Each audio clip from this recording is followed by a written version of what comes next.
Ortemán con Morel. Ahí está Ortemán. La pelota para Rodrigo López. Se va para el primero y está.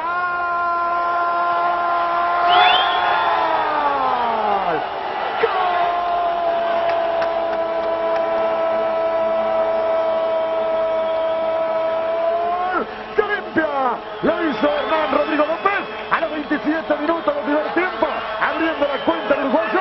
Olimpia 1, San Lorenzo de Almagro 0. Rodrigo López lo hizo. Es el premio al que juega mejor. Lo venimos puntualizando desde el comienzo del partido. Hay una tarea despareja en San Lorenzo. Hay marcas que no se toman y gana el uruguayo, poniéndolo a Paraguay, a Olimpia, arriba 1-0, y es merecido por lo que pasó hasta aquí. Ortemán para López, se va, penal. Sí, señor. Penal para Olimpia de Paraguay. Qué bien Ortemán la luchó. Y le cometieron penal a Hernán Rodrigo López. Hay penal para Olimpia. Paredes le comete el penal. Decía que Luna, cuando arrancaba del centro hacia la izquierda, ahí está Ortemán. Va López, lo persigue Paredes, le comete la falta. Ay, a ver, ¿dónde fue la falta? ¿Puedo verla? A ver. ¿O fuera? ¿Sí? No sé. Para mí fue afuera. Se va a adelantar el capitán. Larga carrera para Enciso. 24 minutos va Enciso.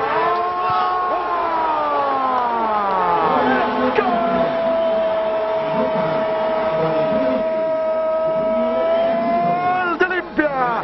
A los 24 minutos aumenta Enciso el capitán. Pone a Olimpia 2. San Lorenzo de Almagro 0. Enciso lo hizo. Va a picar Cordone. El Beto desvió. Pegó en Luna. Saque de arco para Olimpia. Cuando el árbitro para mí pide la pelota, señoras y señores, ha ganado aquí en Los Ángeles. Olimpia de Paraguay se ha quedado con la primera Recopa Sudamericana aquí en un partido muy favorable, Fernando, para el conjunto paraguayo. La felicidad del equipo paraguayo, de su técnico. Ha ganado muy bien Olimpia de Paraguay este partido ante San Lorenzo de Almagro. ¿Por qué gana esta Copa hoy Olimpia? Porque trabajamos para eso, entrenamos, preparamos el equipo, arriesgamos partidos del campeonato local, preparando la táctica para jugar contra San Lorenzo, lo estudiamos bien y bueno, tenemos buenos futbolistas, que es lo principal, y después ayudamos todos.